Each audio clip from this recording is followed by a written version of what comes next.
We want to thank our sponsor, BinderLift. BinderLift is a patient lift device that buckles handles around the patient's torso so firefighters can safely lift patients of any size with ease. The most injury-prone non-fire ground activity a firefighter does is lift a patient. If you're lifting heavy patients, and let's be honest, all of us are, then you're going to want to check out the BinderLift so you can avoid getting injured from lifting a patient. Vince, have you ever lifted up a heavy patient? Or any patient at all? I've blown my back out so many times lifting heavy patients. I can't count the number of times. So something like BinderLift is a pretty awesome product, especially if it's going to save me from having to lay up from the job or go to medical or just work the rest of my day in pain. Absolutely, and they'll let anyone try it out for free. Doesn't matter what your role is within the department. Just sign up for a free field trial on their website, and they'll send you a set of Binder lifts to try out for a month or so, absolutely free. We use them in our department, and I recommend you give them a try. Just Google BinderLift to watch some videos and sign up for a free trial. BinderLift, the new slogan should be BinderLift, save your back. Save your back. Well, welcome to Chicago's Bravest Stories. We have a special guest today. We have on the phone, are you in Boston right now, Mr. Miller? I'm about 40 miles outside of Boston. Okay, on the phone with us is author Retired Special Agent. You want to go? Okay. ATF Wayne Miller. Well, acclaimed author? Acclaimed author, Wayne Miller of the book Burn, Boston, Burn. How are you today, sir? Thank you for having me, guys. I'm wonderful. It's beautiful, hot, muggy, 90 degrees today. That does sound beautiful. Well, we've been kind of putting this together, and this is going to be basically like a prequel to your actual arrival here, where we sit down in the studio, have a cocktail, and talk about your book. But we just wanted to cover a couple things and why we have you on the phone. Corey and I have both been through the book, and for those people who are listening, kind of give them a little background on you. Sure. On myself? Yes, please. Sure. I joined up with ATF back in 1976. I know it sounds like ancient times, but I did gun cases my first 4 years on the job. I actually had a 46 machine gun case. It was a stolen goods, $1 million worth on the case, and 17 other guns. That was pretty good. I worked on several bombing cases, including a Boston police officer who was killed by a bomb, and one out in New York State. And I worked a lot of arson cases starting in 1980 until I retired in 2001. And I would say with ATF, probably worked on 12 to 1,500 fire cases and explosion cases. And then when I went private afterwards for another 18 years, altogether in 38 years of doing fire and explosions, probably about 2,300 fire scenes. I became a certified fire investigator in 1988 and concentrated on fire scenes and still working cases. Well, what got you to think about joining the ATF? That's one of the good, lucky stories in somebody's life. I went to engineering school first, University of Connecticut, and I hated it from the first minute. By my sophomore year, I went to Bryant College, which is now Bryant University in Rhode Island, and they had a criminal justice program. I loved that program from the first minute, and I did very well in it. And I went to a winter session class, and I raised my hand a lot. One of those concentrated 2 or 3 week courses during the winter break. Yep. And it was a drug class, and I raised my hand so much that the instructor, who was the head of the Rhode Island Division of Drug Control, he invited me up after class to talk to me, and invited me to do undercover work for the state of Rhode Island. So, as a junior in college, I started doing undercover work in the state, not at the college itself, but around the state. And I'd go on weekends and do undercover work. And that job got me down to Cape Cod when I graduated, and I worked a summer on Cape Cod as an undercover police officer buying drugs during 1975. And they had a class at a one-day career day at Bryant College. And nobody had ever really heard of ATF yet because it became its own bureau in 1972. So they were there along with the FBI and other agencies. And I said, that sounds really interesting. So I applied in 1975, took the test, did extremely well, and I got interviewed in April of 75 and then got hired June 21st, first day of summer. Did you put on your resume that you'd already done undercover work as a junior in college? Yeah, that was part of my interview, too. Yeah. They probably hired you on the spot. It really worked very well for me. Boston actually increased their office from 40. Boston covers all of New England, okay? They increased their office from 40 agents to 80 in 1976. That's when I went on, 1976. And from 1976 until 2001, when I retired, they only put another 40 agents on over that 25-year period. So it's where you are in life sometimes, how you get hired, and how it affected my life by getting on that job. And I stayed in Boston my whole career, which is fairly unusual, too. A lot of guys move around. So the premise of the book takes place in 1982 is when you first caught that case. Is that correct? That is correct.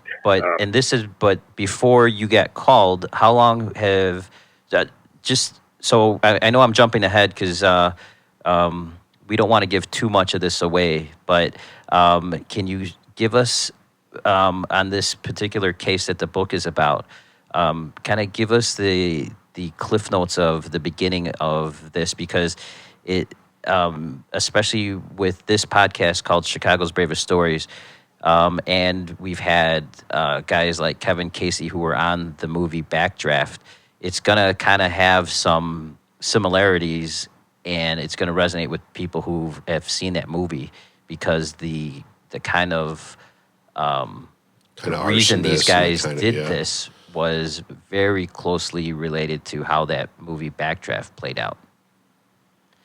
Exactly. As a matter of fact, I was on a Florida radio program, and the speaker there suggested the same connection between my story and Backdraft. So I actually watched it again to see the familiar points, these parallel type of points. So the arson group in Boston, now ATF started 4 arson groups in the country: New York, Chicago, LA, and Boston, because cities were burning down during that time period, late 70s into the early 80s. So 82 is when, March of 82 is when the Boston arson group formed. These guys, 9 guys, I don't know how it can happen, in a sense. They joined in a conspiracy. 3 of them were police officers. 3 of them were firefighters. They were also fire buffs, guys who belong to the Boston Sparks Association, guys who go out and collect memorabilia, take pictures, and, run to fires, that type of thing, watch firefighting operations. They really like, the trucks and the apparatus. And these guys banded together because of Proposition 2.5 here in Massachusetts. It was a tax-cutting measure. And the cities and towns did not know where the money was going to come from to pay employees. So who gets laid off? Teachers, firefighters, police officers. Boston lost 600 firefighter positions out of 1,700. More than 33% of the department got laid off or had to retire. And they closed 22 firehouses. Engine company just sitting idle. These guys said the only way we can resolve this issue is by burning down the city. So 9 guys joined together and started with their first fire February 1982. By coincidence, our arson group formed 2 weeks later, March 1982. And we started working the case immediately without knowing that there was a connection between these fires. Well, in the book that, you do state that these group of guys consisted of firefighters, police officers, and other municipal workers. And Man, where was I going with that? Well, and again, like these fire buffs, I know out east you guys call them sparks. We've got, I'm trying to think what we kind of title these guys as, but yeah, like fans almost, Fans. yeah, where they'll show up to Right. our fires and snap pictures, and some of these guys have photography companies where they'll sell pictures of us to local news channels and to us. And it's, again, honestly, that's one of the most, and this book is the turns and bounds that this thing takes has just blown my mind. I'm actually on my second read of it because I feel like every time I reread it, I catch something that I missed before. And like these guys were what later ended up becoming the largest arson case in the United States, Mr. Miller, or? Well, the front of the book, the subtitle is The Largest Arson Case. Is that still the case today? Do you still in own the that history of the title? No, I'm going to tell you particulars about it. That's actually a quote from the U.S. Attorney. And in 1982, it was. But then if you consider the John Orr case in California, a single individual who was setting fires for 20 years, or the Thomas Sweat case out of the Washington, D.C. area, who was setting fires for 25 years, he claims about 350. I'm talking 264 building fires here only. I mean, these guys also set hundreds of dumpsters on fire and some stolen cars on fire and stuff like that. Well, and that's only in a 2-year period. That's correct. And it's 9 guys. Right. Whereas other cases, you have single people going out setting these fires. Right. I So, mean, is the fact that there were 9 guys did that make it easier for you guys to catch them? Not at all. Not at all. Well, where I was going with it earlier was the fact that I'm sure in the beginning you didn't understand the reasoning behind these fires, but when it became apparent to you what was going on, at some point, being law enforcement yourself, did you sympathize with these guys? Well, it was a strange situation going on. We thought maybe it was the union guys from Boston that were doing it too, Right. And, you could have some understanding that so many losing their jobs that they become militant and they might do this, but the ends don't justify the means. But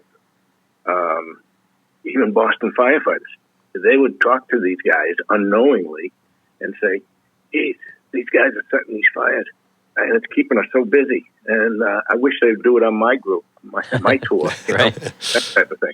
Yeah. Or we should buy the guy 55-gallon drum of gasoline, that type of thing. Yeah, we got to help these guys out.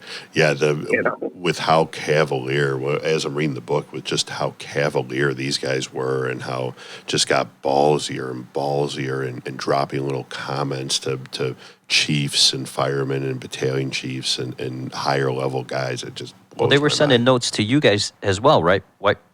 Right, Wayne? Well, these guys were absolutely crazy. They actually made phone calls to fire departments, when they set fires outside the city. They moved outside the city because of our surveillances around Boston. So they would screw with us, and they'd go 5 miles away, 20 miles away, 30 miles away, and set 4 or 5 fires in one night in that particular vicinity. And they would call the fire department and say, Mr. Flair is here, or Mr. Boston Firebug is in your town. You better get ready. And then they sent a letter to us. And it is just like a Hollywood movie type of letter. All the cutout letters Magazine pasted clippings, yeah. on one sheet. And they sent it to the TV station that was covering them the most. And they wanted it on TV. But we ended up getting it. And eventually, ATF didn't get it. Initially, Boston Fire and Boston Police, and they fingerprinted it and put it in a file drawer. ATF didn't know about it for another year and a half. Oh, it took you guys a year to realize that you had a huge piece of evidence that could have resolved this? Well, the first fingerprints done by Boston PD had smudges and stuff, and they had nobody to compare it to. Right. So when we got our hands on it, we finally had suspects, and the ATF lab did enhance a print, and it came back to Master Arsonist Greg Bemis. Yeah, we actually have, and just some background for people who don't really understand the role of a fire investigator or arson investigator in our area, and probably similarly by you guys, Wayne, is that when we are investigating a fire locally, jurisdictionally, we'll deal with other investigators that we have in our area. We'll deal with larger city investigators, and kind of our end game if there's a fire that involves a fire that involves a church, a fire that involves alcohol or tobacco or firearms. Our one of our options is to involve the ATF, and just recently dealing with a situation that I had on a arson case that we had. We were actually able to get some footage from a store that got firebombed, and we were very limited in our resources, and we contacted the ATF agent in our area here, and you guys have the capabilities now to use facial recognition scanning, and I mean the ATF is kind of our end game for where we want to bring all of our cases to as it pertains to an arson case, because the resources and your guys' ability to really push this thing forward, which again, back at that time when you were working on this case and other ones, brand new to the arson field, right? Right. I mean, ATF had just gotten into it, and we had to learn from the state and local guys. We had to learn from the fire academies, et cetera. And I want people to realize something. It's from 1982 to 1984. There's no surveillance cameras almost any place. There are no cell phones. There's no GPS. So this was old. This was old school detective stuff that you guys were right. Right. No lucky breaks by reviewing a vehicle driving down the street on a surveillance camera somewhere. How deep in this investigation were you when you guys realized that you were dealing with police officers and firemen? Oh boy! Because it took a while for you guys to actually put two and two together that you guys were dealing with, not just some fire fan out there. Exactly. We first got our first break in November 21st, 1982, which is nearly 10 months after the first fire. And by November 21st, they had set at least 140 to 160 fires. You're talking 2 to 7 fires in a day when they go out. Not every single day, but up to 40 in a month. So by November, we got our first break. And that's when we first learned that we had some police and firefighters involved. Well, can you tell us what that break was? Mm-hmm. Sure I can. It actually was a TV cameraman and a Cambridge, Massachusetts fire investigator who were best friends.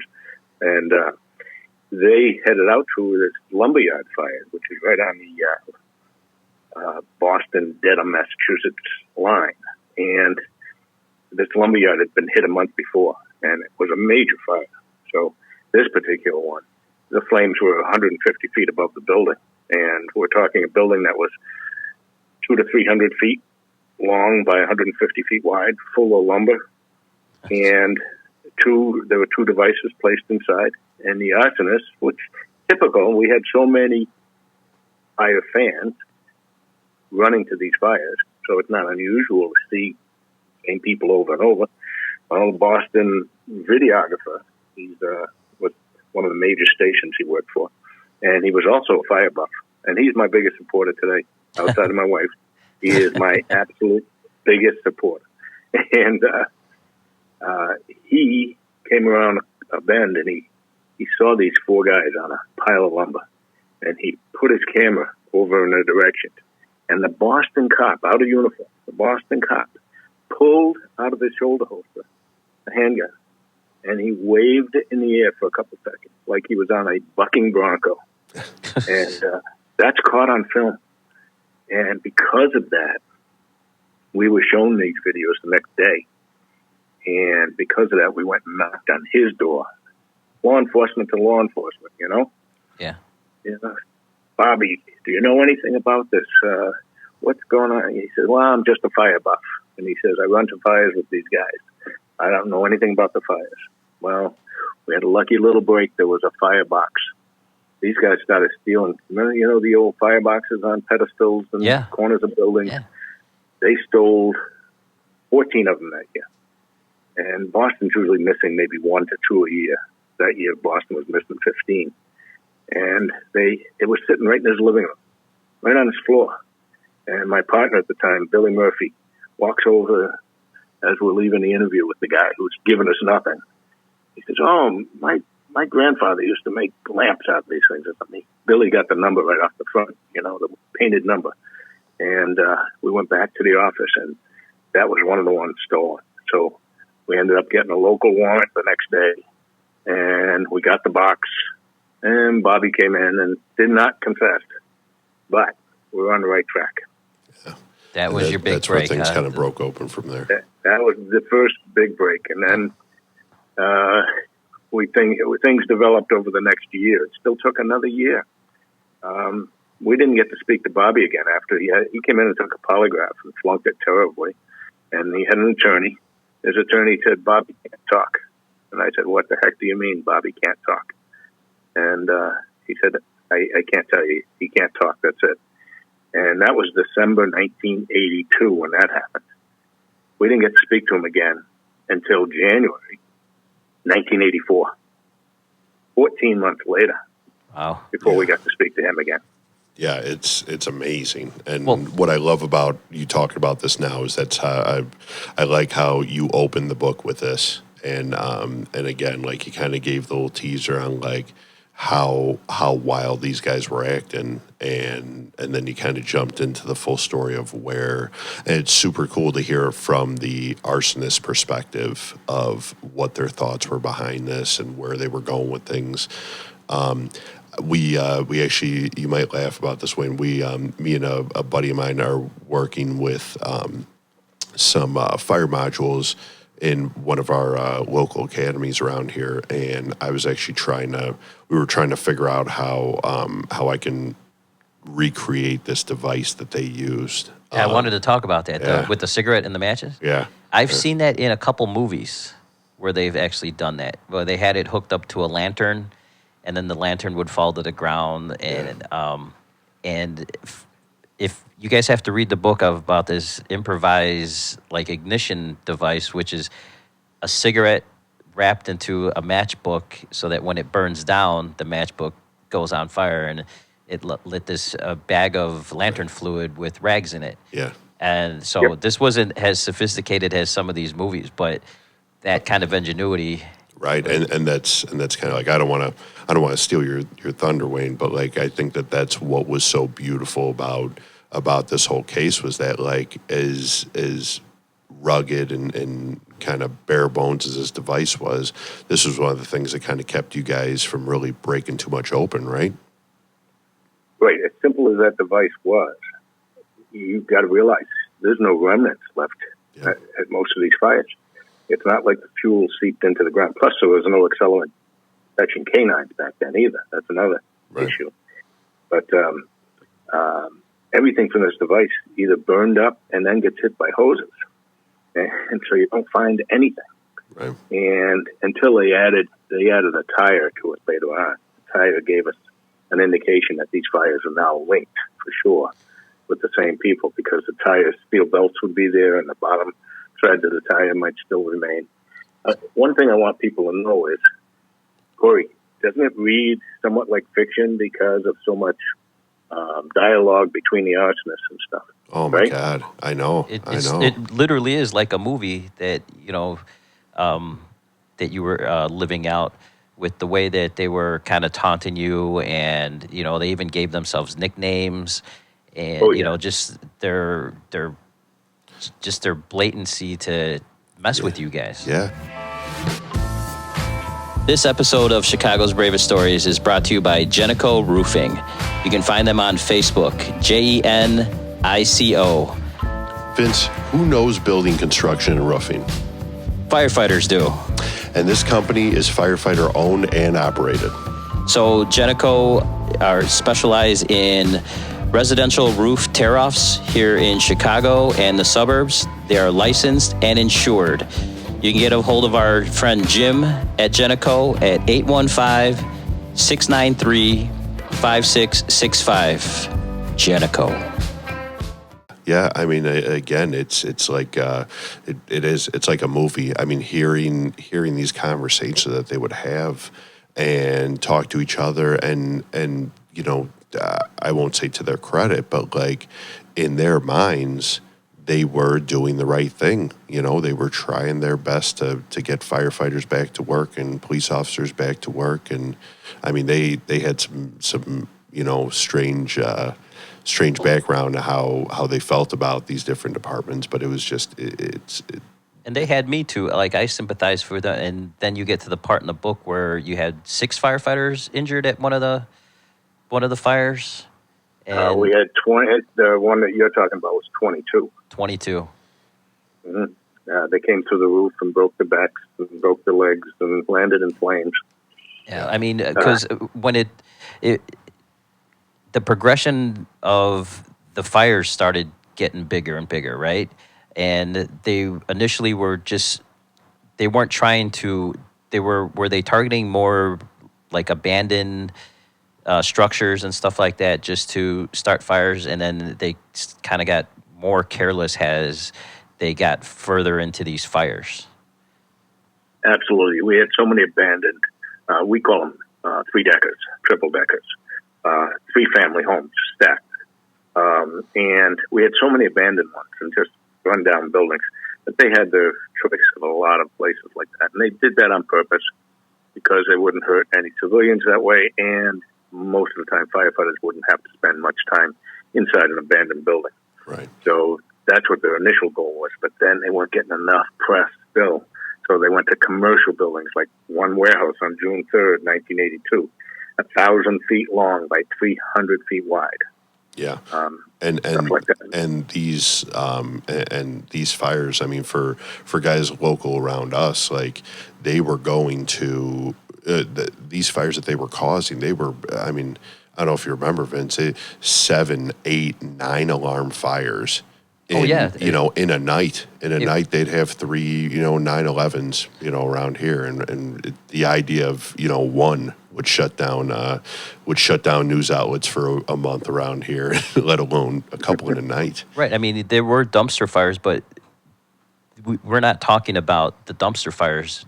These are big fires, and you have the ATF chasing you guys down. Now, the question I had for you, Wayne, is obviously ATF, alcohol, tobacco, and firearms. How did you guys transition into arson? Well, we always had the explosive law from the 1970s. We had the explosive laws, and it was a weird transition. We actually had to prove in the early days that a building or someplace could have an explosion or did have an explosion, either way. But let's say you poured some gasoline in the room where you're sitting in today, and if you do it in the right amount, you could have an explosion. Oh. We had to prove that first. But 1982, again, it all comes together to 1982. President Reagan signed into law by adding 2 words to the explosion law. He added 2 words only: if you damage or destroy a building by explosion or fire. That's all that was added, or fire. So we no longer had to prove the explosion part, just that there was a fire. Oh, okay. So you guys got into there by a technicality almost, huh? Well, that law was ATF for all buildings that affected interstate commerce. So single-family homes, small apartments. Whose jurisdiction was that prior to you guys, going after it? Ooh, nobody. Right. Nobody. Just Local authorities, yeah. huh? Yeah. Okay. Well, that's kind of cool that you guys actively sought that out to, want to do something like that. Yeah. I mean, I don't think the FBI or anybody like that, from everything that I was researching, didn't want to have anything to do with that. Yeah. Well, that was actually given to ATF. That we had the explosion law, which was ATF's jurisdiction. By adding the two words "or fire" was given directly to ATF to work on. But prior to that, you guys had to make the case that this was going to be yours because of that there would be an explosion in that building. Right, and again, it still had to be a commercial building. Right. Yeah. And there was a point that I wanted to finish up on that I was talking about before. The reason it reads like fiction is because of Greg Bemis. Greg was present at least 260 of the 264 fires.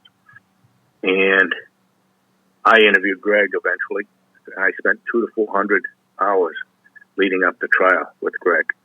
And then Greg wrote a journal when he was in prison. I have that journal. And the dialogue that Greg told me about in those 200 to 400 hours is also in his journal. And that journal is incorporated. That's where you get the arsonist view. That's why you know exactly what they were thinking and doing and saying. Wow. I didn't see that. So it was actually his journal that you almost used as an outline for getting this story. Wow. Yeah, I mean, from their point of view, yeah. So going along the fiction, in the Perry Mason style drama of Wayne Miller, who plays Special Agent Wayne Miller? I don't know. Ryan Reynolds? Yes, go big. Go big. Absolutely. I mean, he's probably not as good looking as you were back then. We'll settle for that. The comedy, he can't knock the comedy. Mr. Bill, well, I'll tell you, we said this before we started, but I could talk to you for hours. I can't wait till you come into town. Super excited about having a drink with you. Yeah, I don't want to cut this short. I got a million more questions. I know. Before we go too far into saying goodbye, where can people find your book? I really wish people would go to my website because I've added a lot of things to my website that they can look at. And I have quite a few posts over the last year. All right, give out that website. It's burnbostonburn.com. That's pretty all easy. one word. But even if you put in Burn Boston Burn, you'll see I've been on several TV programs. I've been on several podcasts, several radio shows, and they're all in there. If you just hit Burn Boston Burn, it pops right up on Google. Okay, but nothing as prestigious as Chicago's Bravest Stories podcast. Is that correct? Not at all. Not. All right, we got that on tape. We're yeah. It was it's funny because when we first started talking about this, we were super excited about sitting down with you. I think at that time you hadn't even done a podcast or really a ton of media at that point. And now going down the line, you're probably got a dozen in, don't you? Probably approaching a dozen. Oh, no, yeah. Well, chasing down Wayne Miller is like investigating 9 arsonists in 1982. So we finally closed this caper. Closed the case. Yeah, and if you guys also want to find Mr. Wayne Miller, he will be speaking at the International Association of Arson Investigators, our local Illinois chapter. He'll be doing a sit down on Thursday, September 24th, I believe, right, Mr. Miller? Yes, that's it. Yeah. You guys can go to the Illinois IAAI website, il-iaai.com, to register for that. He's also on the website, firearson.com, to register for that, to sit down with him, to sit down and hear that. He'll be, registration ends on September 8th of 2020.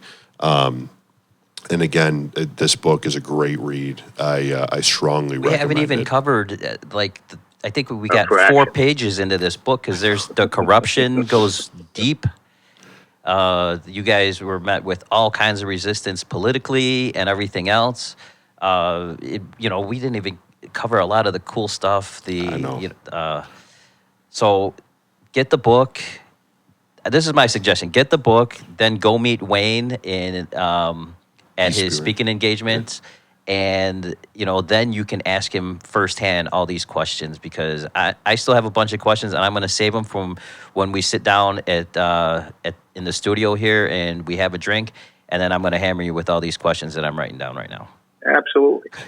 They can also get it on Amazon, Walmart online, and Target. But you want them to go to the website, because there's so much more information on that website. Besides, I will sign the book and put it in the mail myself and send it to you. I mean, come on, guys. He's going to sign it for you. Let's get that book, man. What do you Boston boys drink when you are sitting down at the pub? Oh, during the summer I like a gin and something, but I love my beer too. So. Oh, perfect. We'll make sure we'll have a nice and ice cold for you. When do you you guys show actually up. drink Sam Adams out there in Boston? Or there's quite a few Sam Adams drinkers out here. Absolutely. Yeah. Okay. I just wanted to make sure that guy was. It wasn't fake news. That it wasn't being pushed out to you. I wanted to hear from an actual Boston guy that they drink that stuff. Absolutely. All right. Well, it has been an honor to have you on, and the only reason we're cutting it short is because I want to save some stuff for when you actually get here, or else this would be definitely a 2-hour podcast. Oh. So thank you so much. I can definitely speak. Well, we're going to hold you to that. Yeah. So, again, go to the website, Burn Boston Burn, one word.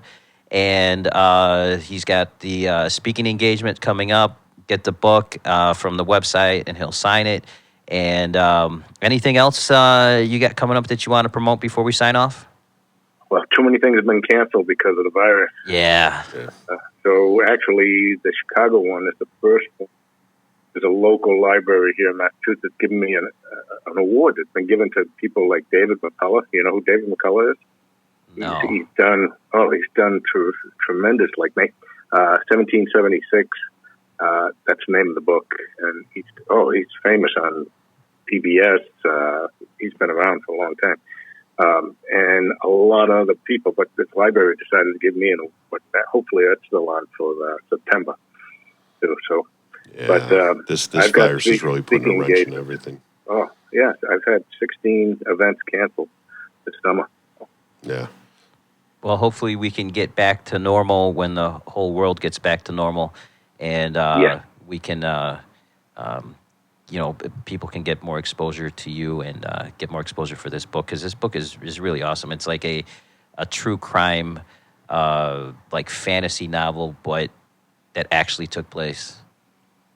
Right now, I have two very big producers looking at possibly doing something with it.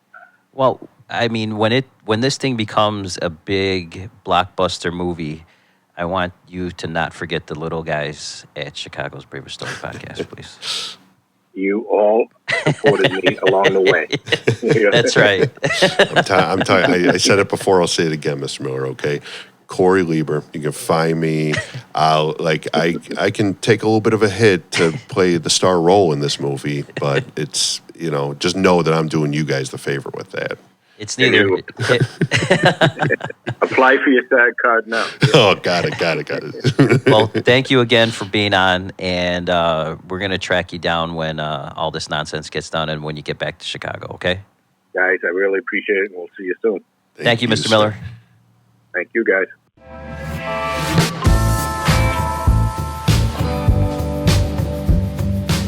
This has been a Fire and Iron Media production. You have something to say, people want to listen. How's that, Daddy? The opinions and views are that of Chicago's Bravest Stories and their guests.